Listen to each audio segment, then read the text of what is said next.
Movie की शुरुआत एक यॉट से होती है और उस यॉट में एक लड़की थी। वो अपने पार्टनर रिचर्ड को आवाज लगा रही थी, लेकिन उसका कोई जवाब उसके पास नहीं आता। तब वो उसे देखने अपने यॉट के ऊपर आ जाती है और वहाँ आकर देखती है कि उसका यॉट बीच समुद्र में है और उस यॉट की हालत भी काफी खराब थी। तब वो जोर जोर से मदद के लिए चिल्लाती है, लेकिन उसे सुनने वाला वहाँ कोई भी नहीं था। अब हमें मूवी 5 साल पहले से दिखाई जाती है, जहाँ उस लड़की को दिखाते हैं। उस लड़की का नाम टैमी होता है। टैमी एक ट्रैवलर है और उसे नई नई जगह घूमना काफी पसंद था। और देखा जाए तो टैमी का कोई परमानेंट जॉब नहीं था। वो केवल इतना काम करती थी जिससे उसे कोई दिक्कत ना हो। टैमी का घर कैलिफोर्निया में होता है, लेकिन जॉब खत्म होने के बाद भी वो अपने घर नहीं जाती है। वो यहाँ पर एक सेलर का काम करती थी। सेलर यानी जो बोट की मरम्मत करता है। तभी वहाँ उसकी मुलाकात एक आदमी से होती है जिसका नाम रिचर्ड था। टैमी और रिचर्ड एक दूसरे को देखते हैं और दोनों एक दूसरे से काफी अट्रैक्ट होते हैं। रिचर्ड टैमी से बोलता है कि आपसे मिलकर अच्छा लगा। अगले दिन रिचर्ड खाना बना रहा था, तभी टैमी वहाँ उसके पास आ जाती है और उससे मदद के लिए पूछती है। तब रिचर्ड टैमी को डिनर के लिए ऑफर करता है और टैमी उसे हाँ बोल देती है। डिनर के लिए रिचर्ड टैमी को अपनी बोट पर ले जाता है। जब टैमी बोट पर जाती है तो वो कई सारी फोटोज देखती है। वो सारी फोटोज अलग अलग जगहों की होती है, जहाँ जहाँ रिचर्ड पहले जा चुका था। टैमी ये सारी फोटोज देखकर काफी इम्प्रेस हो जाती है। रिचर्ड टैमी को ये भी बताता है कि उसने ये बोट खुद बनाई है। टैमी रिचर्ड से पूछती है समंदर में अकेले रहना कैसा होता है। तब रिचर्ड उसे कहता है इतना अच्छा भी नहीं होता। ज्यादा दिन तक समंदर में रहने से हमारा रंग काला हो जाता है, नींद पूरी नहीं होती है, कई बार भूखा भी रहना पड़ता है और फिर डिहाइड्रेशन होने लग जाती है और एक टाइम पर हमें समंदर से चिढ़ हो जाती है। हमें ऐसी चीजें दिखाई देती हैं जो असलियत में होती ही नहीं। टैमी पूछती है कि जब ऐसा है तो तुम समुद्र में क्यों जाते हो। तब रिचर्ड कहता है कि ये एक ऐसा एहसास है जिसे तुम नहीं समझ सकती और ये इतना खास है कि इसे शब्दों में बताना बहुत ही मुश्किल है और मुझे ये एहसास बहुत पसंद है। अगले दिन रिचर्ड अपने साथ टैमी को घुमाने के लिए अपनी बोट पर ले जाता है और धीरे धीरे दोनों एक दूसरे के बहुत करीब आ जाते हैं। दोनों को एक दूसरे से प्यार हो जाता है। एक दिन ये दोनों ऐसे ही घूम रहे थे, तभी वहाँ उन्हें एक ओल्ड कपल मिलते हैं जो रिचर्ड को पहले से जानते थे। वो रिचर्ड से बोलते हैं हमारा एक यॉट है जिसको तुम्हें कैलिफोर्निया ले जाना होगा और वापसी के लिए हम तुम्हें एक फर्स्ट क्लास की टिकट भी देंगे और साथ ही में $10,000 भी। रिचर्ड को ये ऑफर बहुत पसंद आती है, लेकिन रिचर्ड उस कपल से कहता है क्या आप वापसी के लिए 2 फर्स्ट क्लास की टिकट बुक करा सकते हैं, क्योंकि वो अपने साथ टैमी को भी ले जाना चाहता था। ओल्ड कपल हाँ कर देती है और रिचर्ड इस डील को एक्सेप्ट कर लेता है। शाम को रिचर्ड और टैमी एक साथ बैठे होते हैं। टैमी को कैलिफोर्निया नहीं जाना था क्योंकि वहाँ उसका घर था और वो घर जाना नहीं चाहती थी। टैमी रिचर्ड को कहती है मुझे कैलिफोर्निया नहीं जाना, क्यों ना तुम अकेले कैलिफोर्निया चले जाओ। तब रिचर्ड कहता है मैं आधी दुनिया अकेले घूम चुका हूँ, उसके बाद मुझे तुम मिली और मैं तुम्हें खोना नहीं चाहता। उसके ये इमोशन सुनकर टैमी कैलिफोर्निया जाने के लिए मान जाती है। इन दोनों की बातों से साफ पता चलता है ये दोनों एक दूसरे को कितना प्यार करते हैं। और जब ये यॉट लेकर आधे रास्ते तक जाते हैं तब रिचर्ड टैमी को शादी के लिए प्रपोज कर देता है। वो टैमी को एक रिंग पहनाता है जो उसने खुद बनाई थी। टैमी खुश होकर रिचर्ड को गले लगा लेती है और शादी के लिए हाँ कर देती है। अगले दिन एक पंछी यॉट पर आकर गिरता है। ये देखकर रिचर्ड सोच में पड़ जाता है क्योंकि ये दोनों जमीन से काफी दूर आ गए थे और ये इतनी दूर तक उड़कर आ नहीं सकता। तो रिचर्ड कहता है तेज हवाओं की वजह से ये यहाँ तक आ गया होगा। तो टैमी बोलती है क्या ये किसी परेशानी का संकेत है। तब रिचर्ड बोलता है रुको मैं रेडियो पर बात करके आता हूँ। रेडियो पर बात करने के बाद उसे पता चलता है कि एक बहुत बड़ा हरिकेन उनकी तरफ आ रहा है। टैमी बोलती है हमें अपनी यॉट को अभी रोक देना चाहिए, जब हरिकेन यहाँ से चला जाएगा तब हम आगे बढ़ जाएंगे। लेकिन रात में ही वो हरिकेन उनकी यॉट से टकरा जाता है और बहुत ऊंची ऊंची लहरें उठने लग जाती हैं। तो रिचर्ड टैमी को बोलता है तुम यॉट के अंदर चली जाओ, तुम वहाँ सेफ रहोगी। लेकिन टैमी रिचर्ड को छोड़कर जाना नहीं चाहती थी। तब रिचर्ड उसे जबरदस्ती अंदर भेज देता है। तभी एक बड़ी सी लहर उनके यॉट से टकरा जाती है और रिचर्ड उस लहर में गिर जाता है। इधर उसी टाइम टैमी के सर पर बहुत गहरी चोट लग जाती है। अगले दिन जब टैमी उठती है और रिचर्ड को आवाज लगाती है, लेकिन वो उसका जवाब नहीं देता, तो टैमी यॉट के ऊपर आ जाती है और ये वही सीन है जो मूवी में बिल्कुल शुरुआत में दिखाया जाता है और कहानी यहीं से स्टार्ट होती है। अब टैमी यहाँ वहाँ रिचर्ड को ढूंढती है पर उसे वो नजर नहीं आता। टैमी के सर पर चोट लगने की वजह से वो दोबारा बेहोश हो जाती है। अगले दिन जब उसे होश आता है तो वो देखती है कि उसकी यॉट में एक सेफ्टी बोट थी जो कि अब वहाँ नहीं है। इसका मतलब वो रिचर्ड के पास होगी। वो दूरबीन से देखती है तो उसे दूर एक बोट दिखाई देती है और उसे लगता है कि उसमें जरूर रिचर्ड होगा, लेकिन वो उस बोट से बहुत दूर थी। तब टैमी अपने यॉट को स्टार्ट करने की कोशिश करती है, लेकिन यॉट स्टार्ट नहीं होता। तो टैमी रिचर्ड को बचाने के लिए पानी में कूद जाती है, लेकिन थोड़ी दूर जाने पर वो देखती है कि उसका यॉट उससे बहुत दूर जा रहा है। तो वो यॉट पर वापस आ जाती है क्योंकि वो यॉट ही अब उसका सहारा है और वो उसे खोना नहीं चाहती। तब टैमी यॉट को रिपेयर करने की कोशिश करती है। सबसे पहले वो यॉट में आए क्रैक पर टैप लगाती है और फिर वो अंदर जाती है और अंदर जितना भी पानी भरा हुआ था वो पंप से सारा पानी निकाल देती है। अब टेमी सेल को लगाने की कोशिश करती है, लेकिन उसे सेल पोल में लगाने में बहुत प्रॉब्लम आती है। बहुत कोशिश के बाद वो सेल को लगा देती है और उसका यॉट धीरे धीरे चलने लगता है। यॉट रिचर्ड तक पहुंच जाता है। टेमी रिचर्ड को बहुत मुश्किल से यॉट के ऊपर लाती है और देखती है कि रिचर्ड जिंदा है, लेकिन बहुत बुरी तरह से जख्मी था। उसका एक पैर बुरी तरह लहूलुहान था। टेमी उसके पैर पर पट्टी बांधती है और वो देखती है रिचर्ड की पसलियां भी टूट चुकी हैं और उसे बहुत दर्द हो रहा है। ऐसे ही 2 दिन बीत जाते हैं और अब उन दोनों को एहसास होता है कि उनकी यॉट कहीं दूर आ गई है और ये रास्ता भटक गए हैं। इनके पास खाना पानी बहुत कम बचा था और इनको कैलिफोर्निया जाने में काफी महीने लग जाएंगे। टेमी रिचर्ड से बोलती है कि हम फंस गए हैं और हमारे पास सिर्फ 1 हफ्ते का ही खाना है और शायद हम दोनों यहीं मर जाएंगे। तब रिचर्ड टेमी से कहता है कि हिम्मत मत हारो और उसका हौसला बढ़ाता है। जिस रफ्तार से इनकी यॉट आगे बढ़ रही थी, ऐसे में इनको बहुत ज्यादा टाइम लग जाएगा। टेमी रिचर्ड से बोलती है क्यों हम कैलिफोर्निया के बदले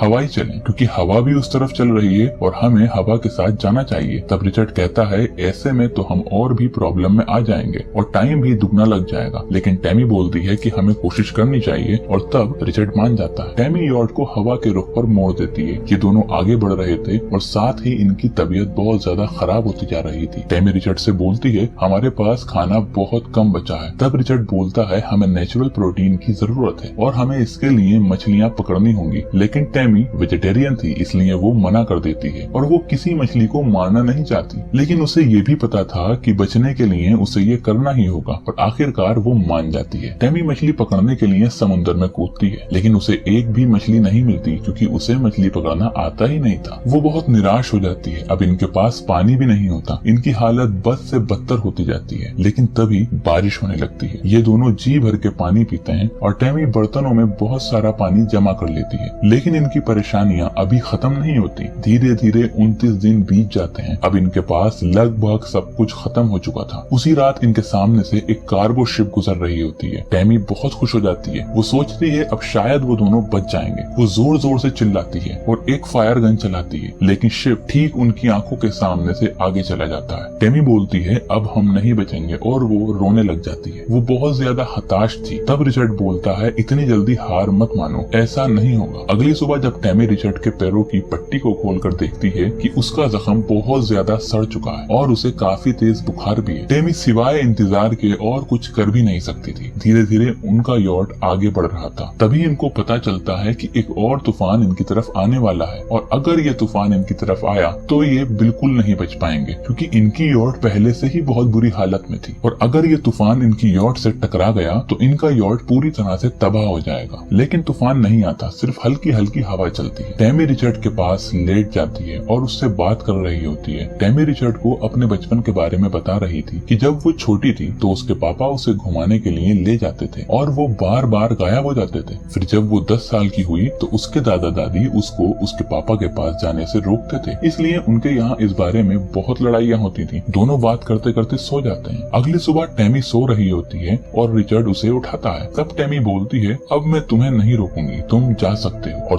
तब वो पीछे मुड़कर देखती है तो वहाँ रिचर्ड था ही नहीं। एक्चुअली में रिचर्ड टेमी के साथ कभी था ही नहीं। ये सब उसका वहम था, एक इल्यूजन था जिसमें वो रिचर्ड को इमेजिन कर रही थी। लेकिन रिचर्ड तो उसी तूफान में बहकर मर गया था और टेमी को वो मिला ही नहीं था। टेमी बस रिचर्ड को इमेजिन कर रही थी। जब टेमी को एहसास होता है कि रिचर्ड अब उसके साथ नहीं है और अब वो रियलिटी में आ चुकी थी, अब वो अकेले जीना सीख गई थी और अब उससे मछली पकड़ना भी आ गया था। इसी तरह उसे समंदर में 41 डेज हो जाते हैं। उसकी हालत बहुत ज्यादा खराब थी और वो काफी हताश लग रही थी। वो सोचती है अब उसके बचने का कोई रास्ता नहीं है, धीरे धीरे वो ऐसे ही मर जाएगी। लेकिन तभी उसके यॉट पर एक छोटा सा पंछी आकर बैठ जाता है, जिसे देखकर टेमी समझ जाती है कि उसके आसपास जमीन है। टेमी अपनी दूरबीन जल्दी से निकाल कर देखती है। वहाँ दूर उसे एक टापू दिखाई देता है और उसके पास एक जापानीज शिप भी दिखता है। टेमी तभी अपनी फायर गन को चलाती है और इस बार ये काम कर जाता है। वो लोग टेमी को को देख लेते हैं और उसकी यॉर्ट की तरफ आने लगते हैं। शिप को आते हुए देखकर टैमी बहुत खुश हो जाती है। शिप वाले टैमी को खाना और पानी देते हैं और उसके यॉर्ट को किनारे तक ले आते हैं। वो टैमी को बचा लेते हैं। टैमी पूरी तरह से ठीक होने के बाद तहीबी जाती है। तहीबी वो जगह है जहाँ उसे रिचर्ड पहली बार मिला था। वो रिचर्ड के बोट में जाती है और वहाँ रिचर्ड और अपनी फोटोज को देखती है। वो उन सारी यादों को वापस से महसूस करती है और ये सब फील करके उसकी आंखों में आंसू आ जाते हैं। अगले पल वो समुद्र के किनारे जाती है और जो रिंग रिचर्ड ने उसे पहनाई थी वो रिचर्ड की याद में उसे पानी में बहा देती है और यहाँ मूवी खत्म हो जाती है।